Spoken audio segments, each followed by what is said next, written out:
Hello students. तो class 11th के अंतर्गत जो अपना लेसन फर्स्ट चल रहा है उसमें अपना जो टॉपिक है वो है वर्गीकी संवर्ग।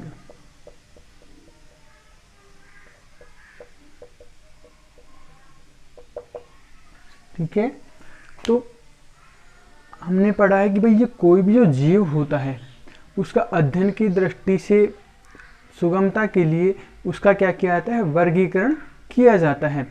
और उसका जो वर्गीकरण किया जाता है उनके लक्षणों के आधार पर किया जाता है। तो जो वर्गीकी जो संवर्ग होता है इसमें क्या होते हैं, सोपान होते हैं। ठीक है, प्रत्येक जो वर्ग होता है संवर्ग क्या होता है, एक सोपान होता है। फिर इनको क्या किया जाता है, सीक्वेंस टाइप से रखा जाता है जिसको हम बोलते हैं पदानुक्रम। ठीक है, इनको किस में रखा जाता है, सीक्वेंस में रखा जाता है। तो हम जैसे इसके लक्षणों के आधार पर कोई भी जीव की बात करें तो उनकी जो सबसे छोटी इकाई होती है वो क्या होती है, जाति होती है, स्पीसीज होती है। ठीक है, जाति के बाद फिर बनाते हैं वो वंश बनाते हैं, वंश के बाद बनाते हैं कुल बनाते हैं, कुल के बाद क्या होता है, गण होता है, गण के बाद हम बात करें तो होता है क्या होता है, वर्ग होता है। फिर उसके बाद वर्ग से जो ऊपर होता है वो होता है संघ, या हम कह सकते हैं प्रभाग। जो संघ जो यूज लिया जाता है किसके लिए, जंतुओं के लिए यूज किया जाता है। और जो प्रभाग होता है इसके अंतर्गत पादपों को रखा जाता है। तो हम कह सकते हैं कोई भी जो वर्गीकी संवर्ग होता है उसकी जो सबसे छोटी इकाई क्या होती है, जाति होती है।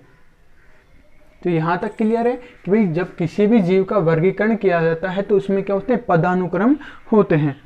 ठीक है, उसके बाद ये क्या होता है कि ये जो पदानुक्रम होता है इसमें क्या होते हैं, वर्गक होते हैं। इन सब को हम क्या बोलते हैं, वर्गक बोलते हैं। जैसे जाति हो गया, वंश हो गया, प्रत्येक क्या होता है, टैक्सोन कह सकते हैं हम या वर्गक कह सकते हैं।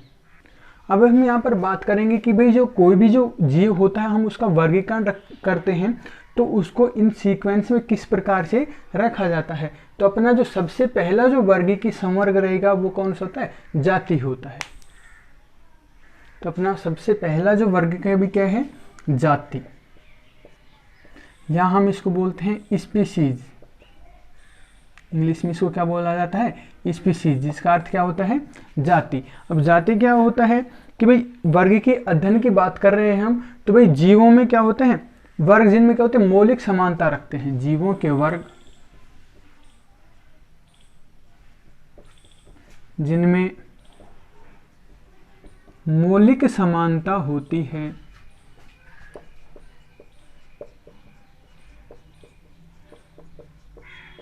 स्पीसीज या जाति कहलाती है।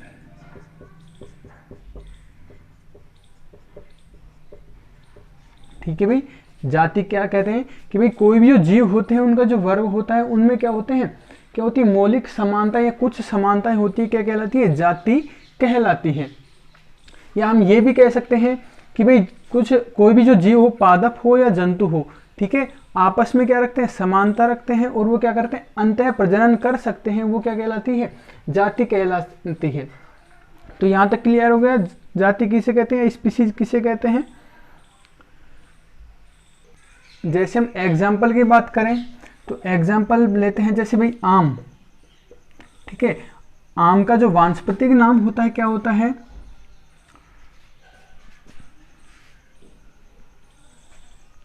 Mangifera indica. Mangifera indica. ठीक है, इसी प्रकार हम बात करें आलू। आलू का जो वानस्पतिक नाम होता है सोलेनम ट्यूबरोसम होता है। तो हमने बताया था कि भाई जो कोई भी हम वैज्ञानिक नाम लिखते हैं उसमें जो पहला जो शब्द होता है क्या होता है, वंश होता है, दूसरा क्या होता है, जाति होता है। तो यहाँ आम है, इसकी जाति क्या होती है, इंडिका। ठीक है, उसी प्रकार हम बात करें आलू। आलू का जो वैज्ञानिक नाम होता है सोलेनम ट्यूबरोसम। तो सोलेनम तो इसका क्या हो गया, वंश, ट्यूबरोसम इसकी क्या होती है, जाति होती है। इसी प्रकार जानवर की हम बात करें तो शेर जैसे होता है, उसका जो वैज्ञानिक नाम होता है क्या होता है, पैंथरा लियो। तो लियो इसकी क्या होती है, जाति होती है। तो यहाँ क्लियर हो गया इन तीनों में। तो इनकी भाई जाति क्या हो गई, इंडिका, ट्यूबरोसम, लियो। ठीक है, तो इनमें इसके बाद दूसरा हम बात करें, दूसरा क्या होता है, वंश होता है या जीनस। तो भाई दूसरा अपना जो संवर्ग होता है क्या होता है, वंश होता है, जिसको हम क्या बोलते हैं, जीनस भी कहते हैं। इंग्लिश में इसको बोला जाता है जीनस और हिंदी में बोला जाता है इसको वंश। अब ये वंश या जीनस क्या होता है कि इसमें क्या होते हैं कि इसमें एक या एक से अधिक कुछ जातियां होती हैं जो आकारी रूप से क्या होती है, समानता होती है उनमें, या हम कह सकते हैं समान गुण दर्शाते हैं।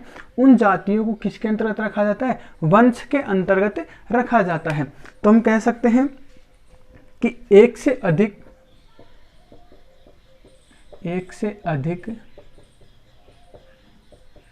जातियां जो क्या होते हैं, आकारी की गुणों में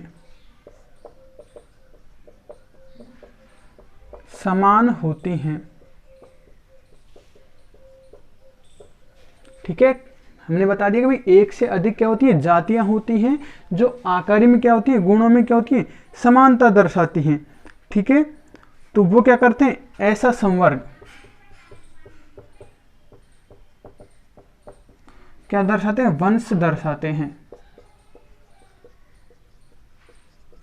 ठीक है, कि भाई कोई भी अब एक से अधिक जातियां आपस में जब क्या होती है, समान होती हैं, तो उनको कहाँ रख दिया जाता है, वंश के अंतर्गत रख दिया जाता है। तो इस जैसे हम एग्जाम्पल की बात करें, उदाहरण की बात करें, तो जैसे भाई हम लेते हैं आलू, ठीक है, बैंगन। ठीक है, आलू का जो वैज्ञानिक नाम होता है वो क्या होता है, सोलेनम ट्यूबरोसम होता है। ठीक है, इसी प्रकार जो बैंगन होता है तो इसका जो वैज्ञानिक नाम होता है वो क्या होता है, सोलेनम मेलोंजिना होता है। ठीक है, तो हमने पहले पढ़ लिया कि भाई ट्यूबरोसम और मेलोंजिना ये तो क्या होती है, जाति होती है। अब इनमें क्या होती है, कुछ आकार की समानता पाई जाती है, इसके कारण इनको कहाँ रखा जाता है, सोलेनम वंश के अंतर्गत रखा गया है। तो सोलेनम इन दोनों का क्या हो गया, आलू बैंगन का वंश क्या हो गया, सोलेनम, और ये क्या हो गई, इनकी जाति हो गई। यहां तक क्लियर है। ये तो थी पादपों की बात। इसी प्रकार हम जंतुओं की बात करें तो जैसे शेर का हमने बताया था कि इसका जो वैज्ञानिक नाम होता है क्या होता है, पैंथरा लियो होता है। लियो इसकी जाति हो गई, पैंथरा इसका क्या हो गया, वंश हो गया। इसी प्रकार और हम बात करें जैसे चीता होता है, इनमें भी आकारिक रूप से कुछ समानता पाई जाती है, तो इसका जो वैज्ञानिक नाम होता है क्या होता है, पैंथरा पार्डस होता है। तो पार्डस इसकी क्या हो गई, जाति हो गई। अब इनमें आकारिक की समानता पाई जाती है, इसके कारण इनको पैंथरा वंश के अंतर्गत रखा गया है। तो हम कह सकते हैं कि भाई जो जातियां समान होती हैं उनको एक वंश के अंतर्गत रख दिया जाता है। ये हो गया अपना जो दूसरा संवर्ग, वंश। थर्ड जो अपना जो संवर्ग है, तीसरा जो संवर्ग होता है क्या होता है, कुल, या हम जिसको बोलते हैं फैमिली। ठीक है, फैमिली या कुल क्या होता है कि भाई इसमें क्या रखा जाता है, वंश को रखा जाता है, कि भाई एक या एक से अधिक ऐसे वंश जो क्या करते हैं, समानता दर्शाते हैं, उनको किसके अंतर्गत रखा जाता है, कुल के अंतर्गत रखा जाता है। तो हम कह सकते हैं एक या एक से अधिक ऐसे वंश जो क्या करते हैं, समानता दर्शाते हैं।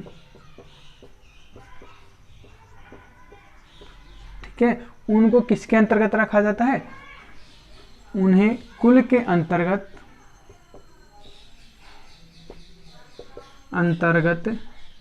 रखा जाता है। ठीक है भाई, कि भाई जो कुछ जो वंश होते हैं जो क्या करते हैं, आपस में समानता दर्शाते हैं, उनको फिर किसके अंतर्गत, जो वंश से ऊपर का जो संवर्ग होता है कुल, उसके अंतर्गत रख दिया जाता है। यहां तक क्लियर है। अब हम यहाँ बात करते हैं कि जो वंश होते हैं वो क्या होते हैं, जाति की तुलना में, ठीक है, क्या होते हैं, उनमें कम समानता पाई जाती है। समानता सबसे ज्यादा किसमें, जातियों में पाई जाती है, उसके बाद वंश में, उसके बाद कुल में। ठीक है, तो इनमें जो समानताएं होती है क्या होती हैं, कम पाई जाती हैं। हम एग्जाम्पल की बात करें तो जैसे एग्जाम्पल लेते हैं सोलेनेसी कुल लेते हैं, सोलेनेसी कुल, ठीक है भाई, कुल का नाम क्या है, सोलेनेसी।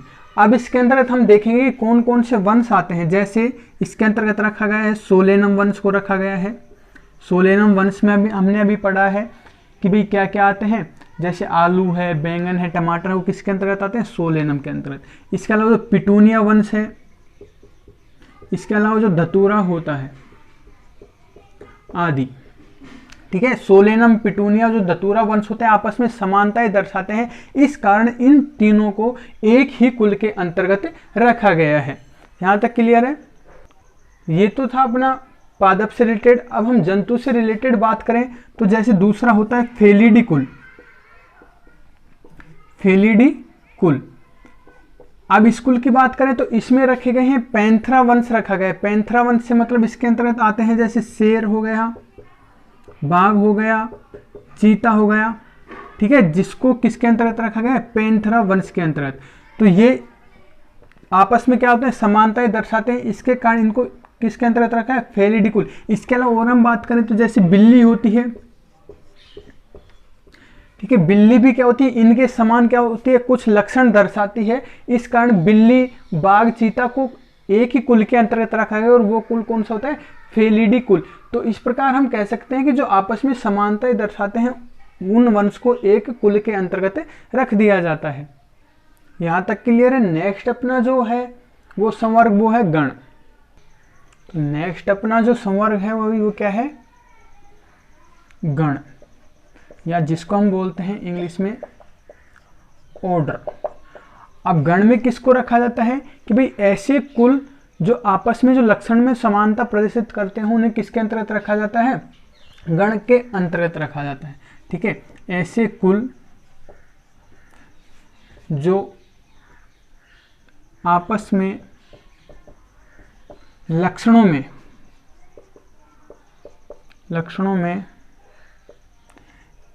एक समान होते हैं, या हम कह सकते हैं समानता दर्शाते हैं, उन्हें गण के अंतर्गत रखा जाता है। क्लियर है भाई कि भाई कुल जो आपस में क्या दर्शाते हैं, समानता दर्शाते हैं, उन्हें किसके अंतर्गत रख दिया जाता है, गण के अंतर्गत रखा जाता है, ठीक है। तो हम जैसे कि बात करें एग्जाम्पल की तो एक गण होता है जैसे पोलिसोनियल्स,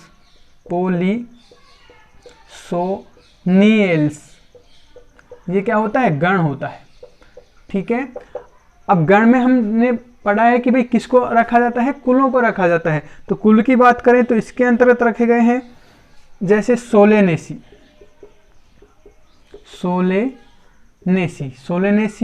दूसरा हम बात करें कोनवोल्यूकेसी आदि, ठीक है।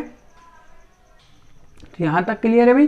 तो गण में हम किसको रखते हैं, जो आप ऐसे कुल जो आपस में क्या होते हैं, समान लक्षण दर्शाते हैं, समानता रखते हैं, उन्हें गण के अंतर्गत रखा जाता है। तो हम एग्जाम्पल की बात करें तो जैसे पोलिसोनियल्स क्या होता है, गण होता है जिसके अंतर्गत सोलेनेसी और कोनवोल्यूकेसी क्या हो गया, कुल को रखा गया है। इससे नेक्स्ट क्लास में हम पढ़ेंगे इससे आगे के संवर्ग के बारे में।